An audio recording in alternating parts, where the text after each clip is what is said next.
couple of years back, we heard about this dismantling global Hindutva.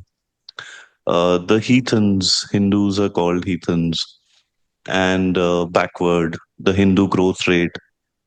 And I was like, this is a inherent contradiction that on the one hand, there is this desire to uh, own whatever is good about the Hindu society, if I may. And on the other hand, there is this attempt at dismantling Hindutva. Of course, that's not Hinduism itself. But the best is after 19 years. So if you take 19 years, the sun has gone around 19 times and the moon has gone around 12 times 19 plus 7.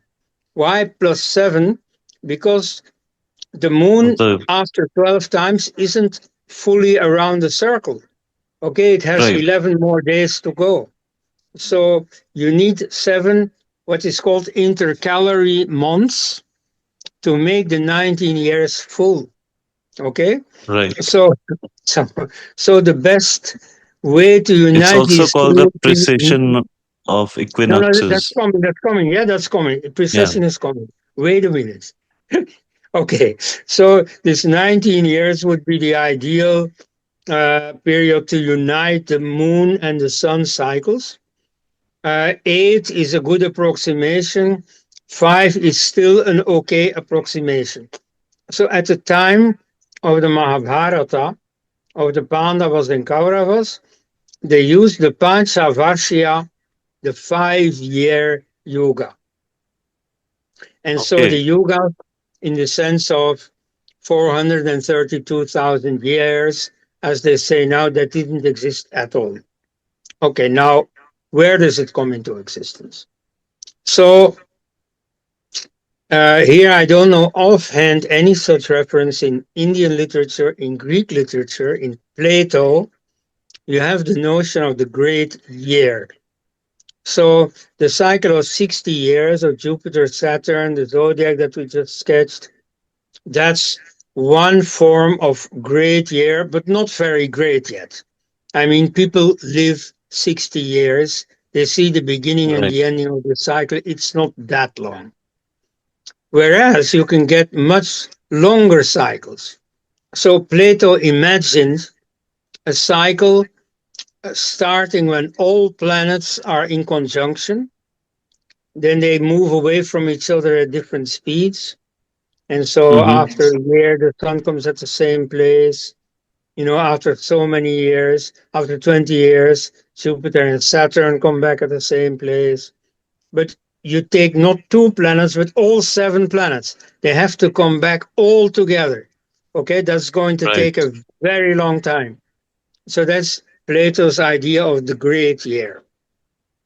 So people have been dreaming of it, and suddenly something happened that brought this ideal much closer.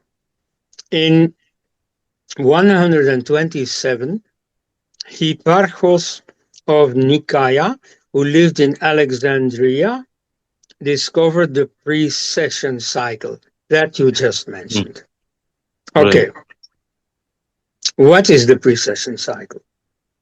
The fixed stars and the seasons, so the seasonal cycle of the year, they differ from each other, but very little. Okay, so um, when you have the uh, spring equinox on the 21st of March,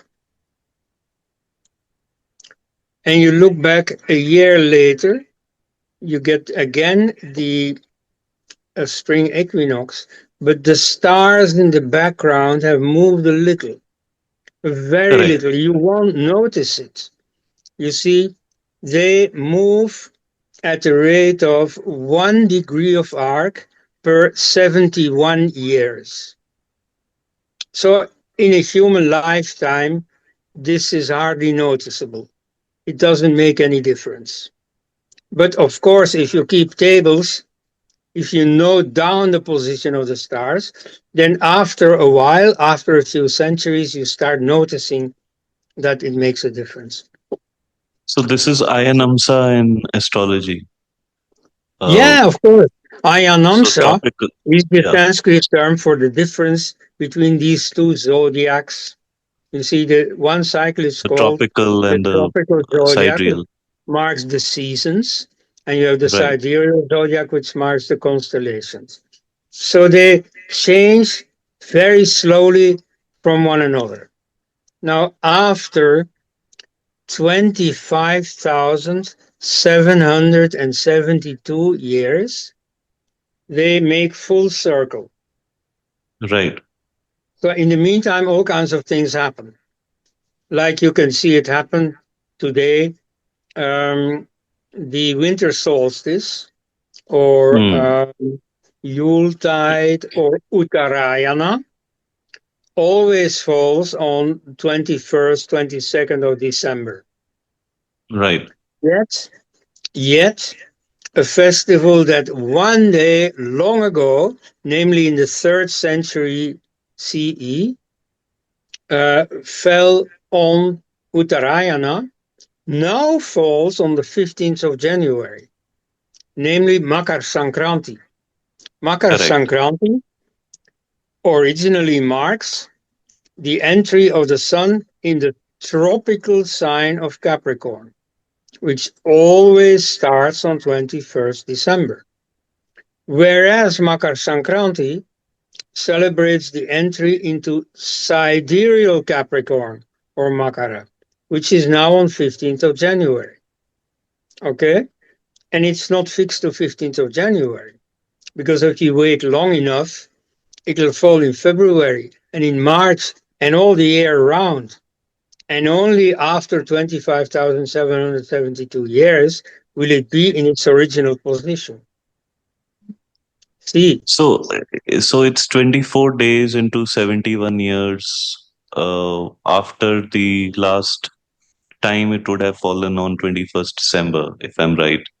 yes, exactly. And so that cycle of more than 25,000 years is, of course, much longer than the Jupiter Saturn cycle. Correct. And so it comes close to this ideal of the great year. It's the Hmm. longest cycle that man knows of. So the Siddhantic astronomers and the Puranic poets were very enthusiastic about that. And so they started to fit this notion of a cycle of 4 world ages into this precession cycle. Now, Hmm. at the time, of course, they didn't know about the precession very long yet, and their measurements were not all that accurate. So this 25,000 something years was rounded off to 24,000, which is a very practical number. It can be divided into 12. And so that's what they did. And they put the 4 world ages on it, at least on one half of it. So they had a descending half and an ascending half. And in each of the two, they fitted the 4 world ages, but unequally. Because you see, the idea was that the Satya Yuga or Karta Yuga is the best.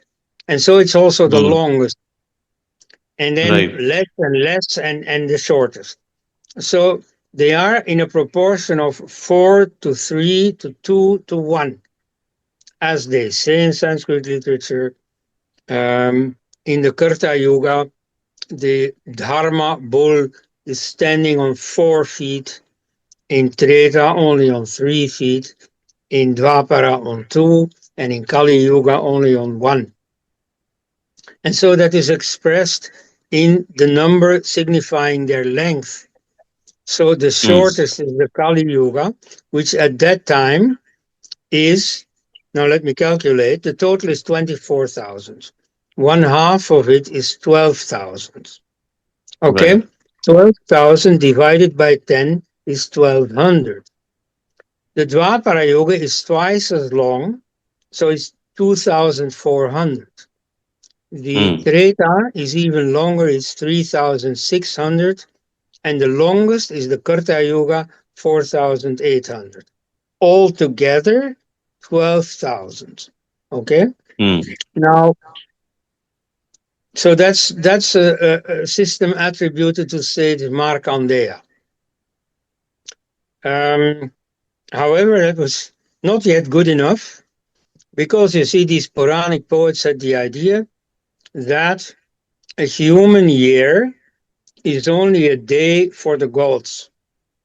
So they multiplied the length of these yugas by 360. And Mm. so that's how you come from Kali Yuga 1200 years to 1200 times 360 is 432,000 years. Ah, And so now okay. everybody says, oh, yeah, the yugas are 4,300, 320 4 lakh years, 32. Yeah. something like that. Yes. A very long, unwieldy number. Okay. But so Mm. that's a completely artificial number full of awe for the greatness of the gods, but not corresponding to any actual astronomical cycle. And Mm. so, given also that the Vedic rishis and so on, they did completely without these four yugas, they had no such notion. Um, I think that the Hindus of today would do well to realize that the cycle is artificial, that in some literary phase, you see, this was the done thing, but it's not needed to attach any importance to it today. So it's just there, it's a literary device, but it has no importance. And so, what is the result for your question about the distance between Rama and Krishna? Rama, as everybody of your viewers knows, is the Tretaka Thakur. He is the Mm. Lord of the Treta Yuga. Okay? Right.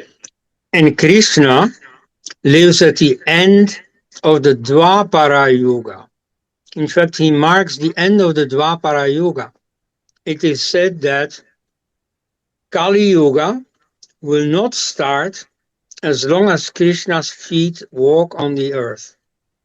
This means that the day Krishna dies, the Kali Yuga starts. Okay? Mm.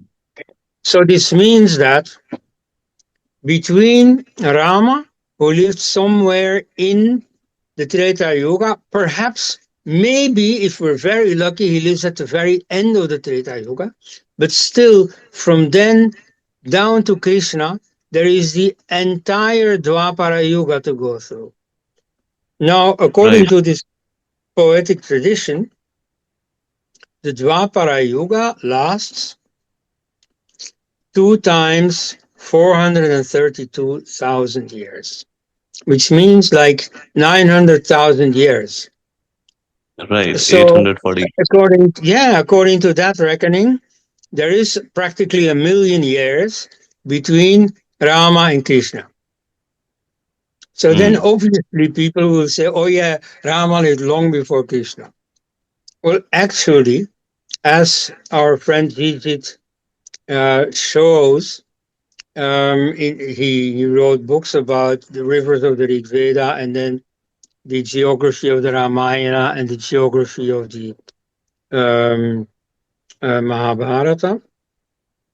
He shows there that there are a number of characters who appear in both of these books. You see, you have at the time of Rama's adventures, you have Hanuman as a young fellow. You know, he jumps around and so on. He is very dynamic because Right. partly because he's young. Then in the Mahabharata, one of the heroes, I think it's Bhima, actually meets Hanuman, the same Hanuman, but who has then become a very old man. Very stiff, he can't move anymore, and so on, as happens to very old people. So there is like 80 years or so between those two periods. And that's That's it. in fact That's the distance between the Ramayana events and the Mahabharata events. Okay? So it's not 1 million years, it's just a few generations. Mm. So that's And like the you can, Second World War and today. yeah, and you can see this also by the character of Shantanu. Shantanu is a contemporary of Rama, part of the last generation of the Rig Veda. So the Rig Veda is being composed over 1400 years. Okay? So, they didn't know any of the beginning people, Bharadwaja and Bharata and so on, but it's still the Vedas, but the last generation. Then what happens? Another sage than Shantanu, um, namely Parashara, who is a descendant of Vasishta, but Vasishta lived like 1300 years earlier. But so this Parashara, he's on a journey and he has to cross the Yamuna River.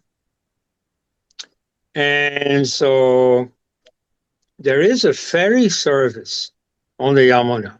There is a man who makes good money by putting people across the river in a boat. Now he's on a holiday or whatever he is. His daughter is doing the job. His teenage daughter, who's very charming, Satyavati, also called Kali, the black one, Mm. because she's actually black, and we will see what role that will play. Or she's dark in complexion, and she's also called Matsyagandha, which means the one with the fish smell. Okay, Right. so that's kind of remarkable, and that is also a very interesting detail. We'll see why. Anyway, what happens? So she takes this bearded, whatever, wise man, across the river. And so on the way, they start talking and they find each other very interesting. And there is an island in the middle of the river. They stop the boat there and they make love, and she gets pregnant. Then they continue their journey, and Parashara moves on. They hardly ever meet again, but she is pregnant and she has a son called Krishna Dvaipayana. Dvaipayana means born on the island, Mm. or sired on the island, and Krishna means also the black one. Why? Well, Right. because his mother is black, so he resembles her. He's also dark, and he grows up to become a great sage in his own right. He takes after his father. And he edits the Vedas. He brings together all the Vedic hymns, puts them in the correct order, groups them and organizes them and so on. And that's the final edition of the Rig Veda, as we still have it today. As Brahmins learned it by heart for so many generations. Okay, so that's the end of the Vedas. After that, no more Vedic hymns. That's complete. And so the last known historical person mentioned in the Rig Veda is Shantanu. Now, who is Shantanu? Shantanu is a descendant of King Bharata, 1400 years earlier. Okay, he's the he holds the throne of the Bharata dynasty, the dynasty of the descendants of Bharata, and um, he has already been married to Ganga, and he has a son by her, Bhishma. Okay. But he's not called Bhishma at the time. He's called Devavrata, the divine oath. Mm. And so the father, Shantanu, is alone. You see, his wife is gone. And so he sees this beautiful maid, Satyavati, of whom nobody knows that she already has a son. And he falls in love with her and he asks her hand in marriage. But her father says, yeah, okay, you see, I'm very honored that the king, no less, wants to marry her. However, I have one condition. her son has to be your inheritor. If you have already any other children, Yeah. they have to be excluded from the throne. And so, yes, he already has a son, a grown up son, not Bhishma, Devavrata. And so Devavrata agrees, you see, I will not have children. But you see, the father is not yet satisfied. And so Bhishma says, well, you see, or Devavrata says to his father, I would really want to help you, to go through with this marriage. So I promise that I will never get married myself. I will not have children, even if I reject the throne. They might claim it. Okay, so I understand that this father of Satyavati doesn't want any further descendants. So I will remain celibate all my life. I will not Mm. have children who can claim your throne. That is what is described as a terrible oath. So from then Mm. on, Deva Vrata, the divine oath, becomes known as Bhishma Vrata, the terrible oath. You see, later on in Hindu culture, celibacy becomes very ordinary. Like Shankara, for example, demands celibacy even if his mother isn't happy with it, and so on. I mean, there are now, very many monks who are celibate, and the Buddha and Mahavira and so on. In those days, celibacy was very correctly seen as a really momentous, terrible decision. And Mm. I personally, when I was a student, this was the age when the Catholic Church in Europe was falling apart. And so I had many of my professors in Catholic University of Leuven were priests. And around that time, they were leaving the priesthood. Why? Because they had fallen in love. And so many of them got married, but that's not compatible with being a priest in the Catholic Church. Of And so the course. story they told me, or that their wives told me later, is that, well, when you look back on it, as a young man taking the decision, I'm going to be a celibate all my life, is a terrible decision. And so when you're young, you're over courageous and, you want to do this. But actually, when you grow older, you see how heavy this decision is. And you see that your friends are getting married, you see that they're having children. And that for most, was the really difficult moment when they saw I'm never going to have a son to succeed me and so on. Now that was very hard. So to choose for celibacy as a young man is a terrible decision, is Bhishma. Okay. Anyway, so that's what Bhishma does, and we will see Bhishma further down in the Mahabharata story. But so then Bhishma goes to arrange a marriage for the two sons that Satyavati has with Shantanu. Um, but you see, both of them die childless. And then she remembers she has a son somewhere, this Veda Vyasa, this Krishna Dvaipayana.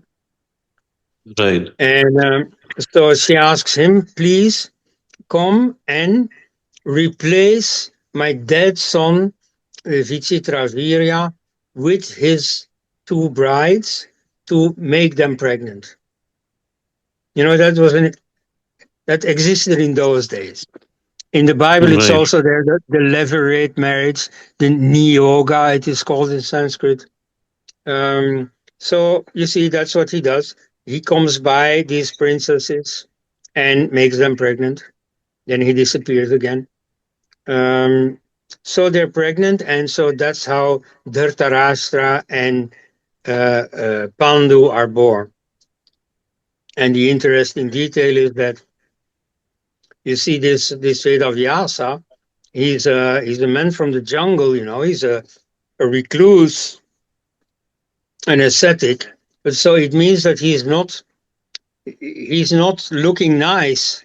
He's not a person from the court, who looks after himself. No, he's an ascetic, and so he looks wild and wild eyes and wild beard and so on. And so Right. this first princess, Ambika, she's frightened and she closes her eyes while you see he does his thing with her. And that's why the son who is born from this is blind. Mm. Yeah, that's the effect of her closing her eyes. Then her Wow. sister, um, Ambalika, she's also frightened. In her case, the reaction is that she becomes pale. And so that's why her son is pale. But pale with all the connotations that it has in Ayurveda, it's not a healthy color. He's sickly, Right. you know.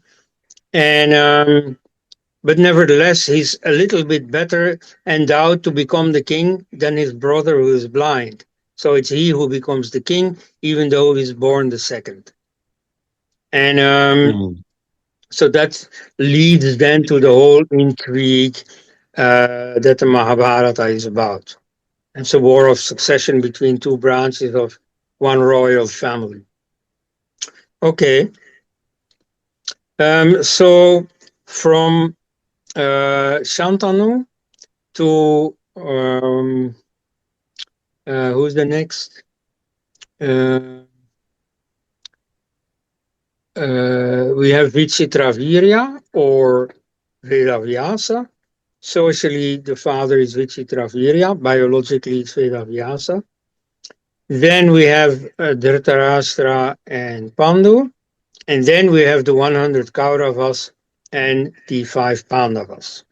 So that's 3 generations from Shantanu, who is of the same age as Rama, to Mm. the cousins who wage war on the Kurukshetra battlefield. So there are less than a century, less than 100 years between the Ramayana and the Mahabharata. See, So, yeah. so in spite of all these artificial cycles, yogas, in reality, in real history, there's less than a century between the events around which these epics were woven. Mm. And one wonders why Lord Krishna didn't intervene in the Ramayana then. Uh, Well, it's not that close. 3 generations. You won't intervene in the events of your great grandfather's life, probably. Okay? right. There is a bit of difference, but not much. Mm. So this Shantanu is related to King Bharat, right? Is a Well, descendant of, he's a descendant of King Bharat. Okay. You mentioned the name of India. Let me right. explain briefly. So last year there was some commotion after it was announced that President Draupadi Murmu, named Mm. the president of Bharat, was to preside over some function to which some dignitaries were invited.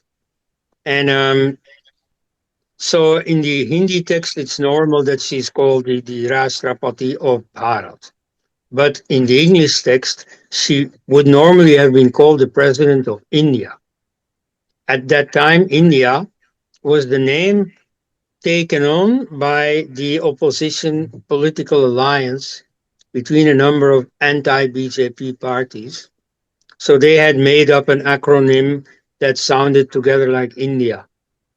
And so he wanted to avoid, Prime Minister Modi wanted to avoid the name India. So he said Bharat. And so then there was a big debate in the papers, what does this name Bharat really mean? And so people volunteered 2 explanations. One was from the Mahabharata, where King Bharata, after whom the Bharata dynasty is named, and therefore the country Bharat. Okay, this King Bharata, he was said to be the son of Dushyanta and Shakuntala. Shakuntala, who was the daughter of Vishwamitra. Now, this is very unlikely. His father must have been named Dushyanta.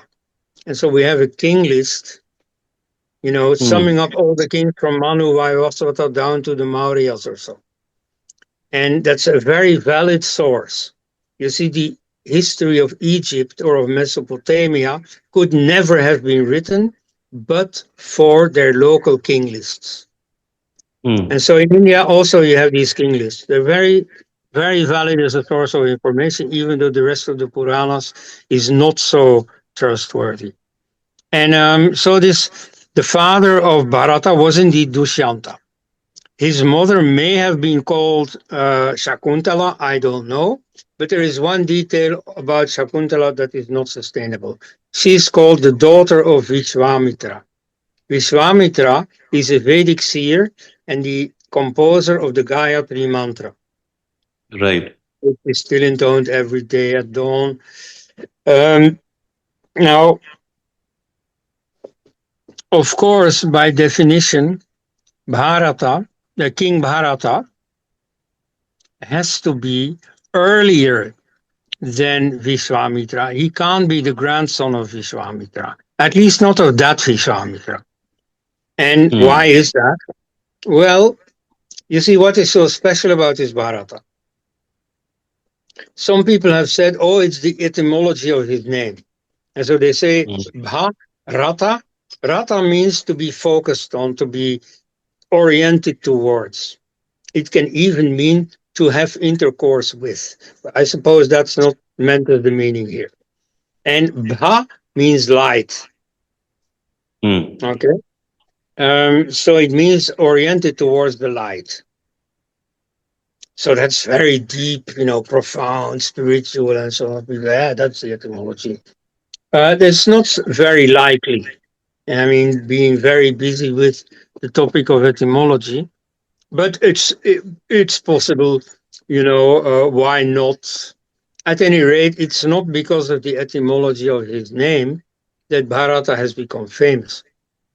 Another explanation from the Vishnu Purana says that he is the son of Urshabhadeva, who Hmm. is, or at least has the same name as the first of the 24 Tirthankaras of Jainism. You see, in Jainism, Okay. you have two gurus who are definitely historical. Mahavira is the 24th, and before him is Parshvanath. And so the 22 earlier ones in the series of 24 Ford makers or Tirthankaras that they claim, it is an open question whether they are historical at all. You see, the story about them is quite stereotypical. Who knows if they're historical? But let's assume they're historical. Then the first one, or Adinath, meaning the first master, the first lord, is called Urshabha. And so, if he is the father of this Bharata, well, let's see if that's possible. You see, today in any Indian city, you can find some Veda type temple or some, Pathshala or something related to the Vedas. And next door, you find some temple for Mahavira or Parshvanath or someone from Jainism. But in those days, that didn't exist. The Vedic tradition existed in Haryana Hmm. along the Saraswati River, which is now the Ghaggar. So some sites from along the Saraswati still exist.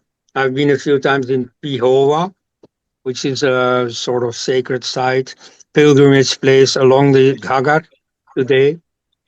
Um, and Jainism started in Greater Magadha, more or less present day Bihar, which is about 1,000 kilometers to the east.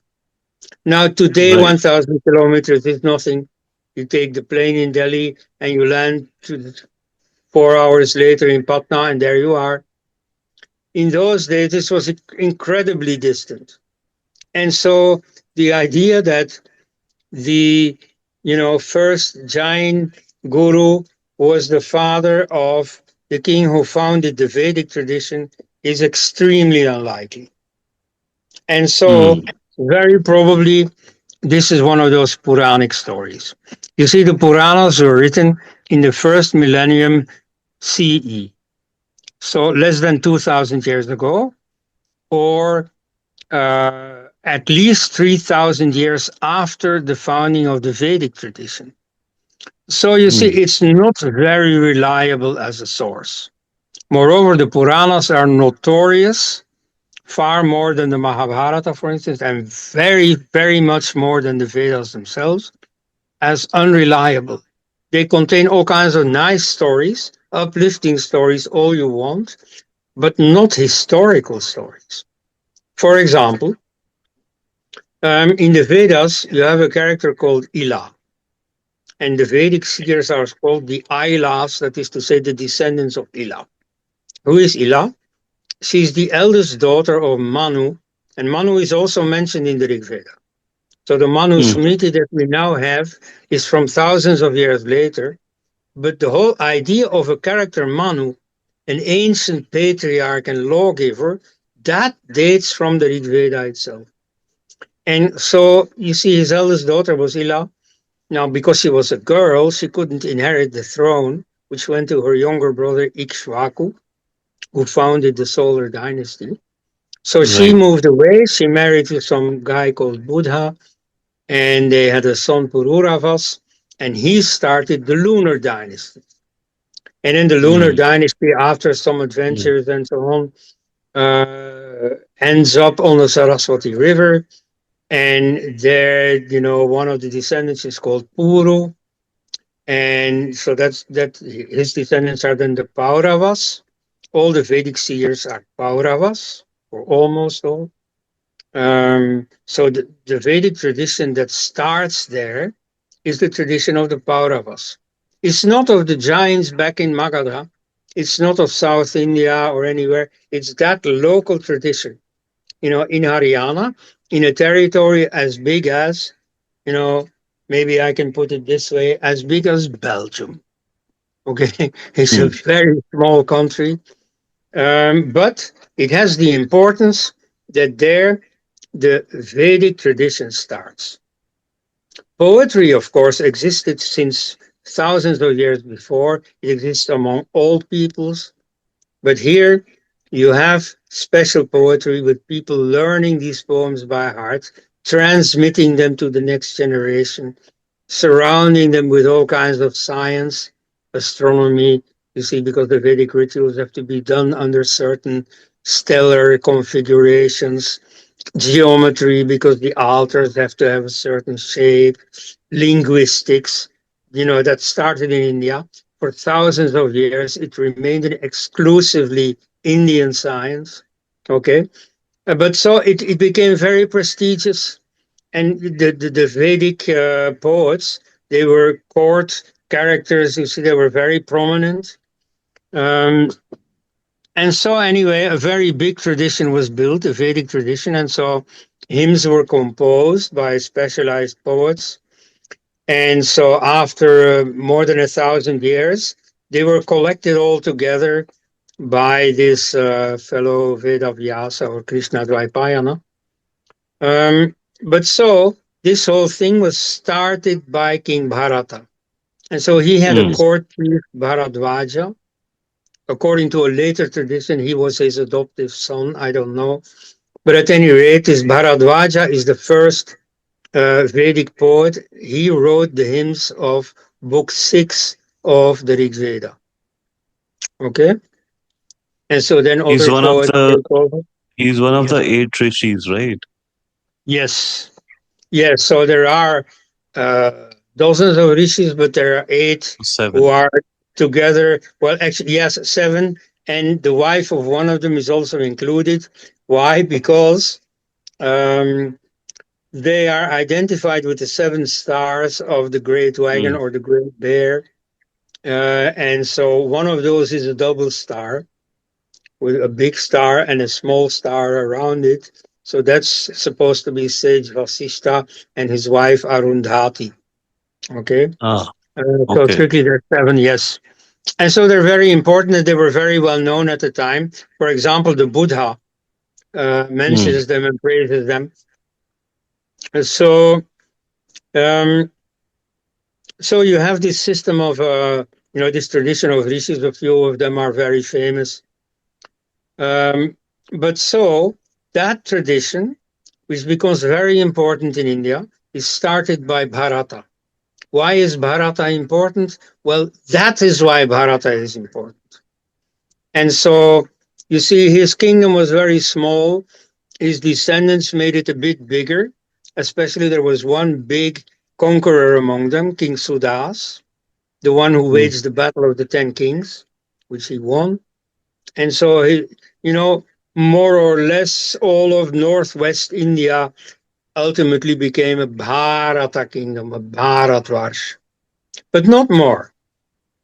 So he didn't conquer all of India. There are later stories that say, oh, he was a Chakravartin, he conquered all of India. Nonsense. However, he did conquer all of India, but in a different way. You see, because the Vedic traditions became so prestigious, everybody looked up to it. And so all the other kings of other parts of India, they wanted to be part of it. And so they invited reciters of the Vedas to come and settle. And so that's why in Tamil Nadu you have these agraharas. You see, Mm. neighborhoods set apart for this Vedic community. And they had tax advantages and so on to make sure that they would willingly come to these Tamil or Bengali or so kingdoms. And so this way the Vedic tradition was spread all over India and became the main vector of the cultural unification of India. So if you call India Bharat, if you call Draupadi Murmu the president of Bharat, what you are really saying is Veda land.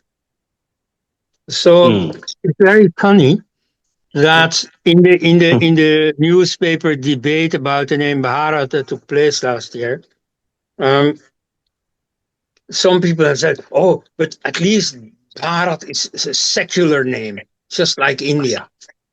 You know, India is named Mm. after a river, the Sindhu River, the Indus River. So that's as secular as you can get, completely material. And Bharat is essentially something similar. Whereas Hindustan, watch out. Whoever says Hindustan actually means Hindu Rashtra, Hindu theocracy, dictatorship, Hindu fascism, and so on. Watch out. Whereas the name Hindustan is really very secular because it's named after the same Sindhu River. So it's again Right. totally secular, like India. Bharat, by contrast, you know, strictly speaking, is not so secular. You see, Because it's Bharat means indigenous. Veda land. Is named after the founder of the Vedic tradition. And the Mm. Vedic tradition is, of course, culturally important. You see, Hinduism cannot be reduced to the Vedas. You see, some people say, oh, just like the Quran means Islam, the Vedas mean Hinduism. That's not correct. You see, Hinduism is a lot more than the Vedas. For example, the temple worship, I mean, the worship of murtis, of, gold statues that are housed in temples, you find that all over India. That's not in the Vedas. Never have King Bharata or Sage Vasishta or so going to a temple. Never. But there is That's one evidence I will present to you on that. Contrary to that, okay.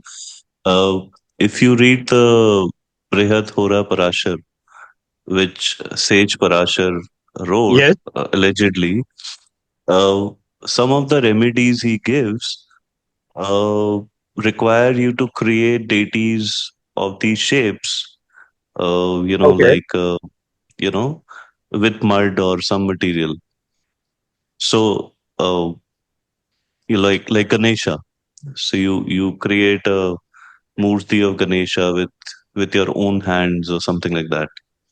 So I don't know how that relates to the dates, but yeah, that's there. Well, exactly. The dates are very important. So the practice of astrology, in that sense of personal horoscopes, is fairly recent. That's a whole other discussion that I won't go into now. Right, sure. In the Sorry Vedic to age, break your what you, flow. no, no, it's okay. In the Vedic age, what you did have, there was some astrology, but not horoscopes. What there was, for instance, was starting a date at the correct, an event at the correct time. So if you Muhurat. started a building, building a house, or if you planned a military campaign, or if you planned a marriage, a wedding, you had to take into account the position of the stars. Like, for Mm, example, you should not start an enterprise at the time of the waning moon, because that means it will right. come smaller and smaller. You should start at the waxing moon when it will grow and grow and grow. Um, okay, so that existed, but you see what happens in this Parashar.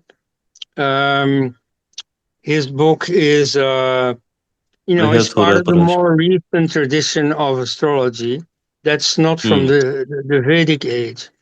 Um, anyway, there may have been, I sure. mean, people do this all over the world, starting to make some image of gods. Still, in the Vedas, the usual thing is that if you want to worship the sun, you don't make a murti of god Surya. No, you you gather, in time for the sun to rise, and you And you worship chant the some rising mantra. sun physically as it is, the real sun, Hmm. not an image of the sun. And so Mm, this Murti Puja comes about much later. And so some people say it dates back from the time when the Greeks were in Afghanistan. They took over Buddhism, and then hmm. against the specific prohibition by the Buddha, they make images of the Buddha after their own tradition of the images of the god Apollo. Okay, so in Greece they had some kind of murtis, so they brought that to India, and then in India they also started doing. That's one theory. I mean, I'm not a specialist on that. At any rate, all I want to say is this practice of murtis are later than the Vedas. But Sure. no matter, you see, my point is precisely that the Vedas were very fit to be an overarching, canopy, uniting all the different traditions, Tantra, goddess worship and so on, Murti Puja, bringing them all together in one commonwealth that we now know as Hinduism. So the Mm, Vedas are not the origin of that. Indeed, many Hindu practices predate the Vedas. Um, but they served as a framework bringing it all together. And this is ah, exactly also the spirit of the Vedas, the very last hymn of the Vedas. And so we hmm. may assume that Veda Vyasa, when he gave the correct place and number to each of the hymns, he knew what he was doing. He knew which one he put at the end to remember. And so that hymn says, come, you see, all the tribes, let's come together around the fire. Let's worship together. Let's be of one mind. And so that's what the Vedas do with all the religious practices that exist in India. And so that's why it is logical to associate the Vedas, to more or less identify the Vedas with the whole idea of Indian unity. And that's why the name Bharat is par excellence appropriate for India, for the subcontinent. Great. Um, so, Dr. Els, there are many questions. We should probably take it up in a later session. Mhm. So, right now, I like to thank you for joining us and enlightening us with your wisdom and your in depth knowledge about these things. It's really amazing And my head is spinning with some of the things you've told me. I'll have to like process them. Uh, but we'll surely come back and, uh, talk about this again. Thank you so much.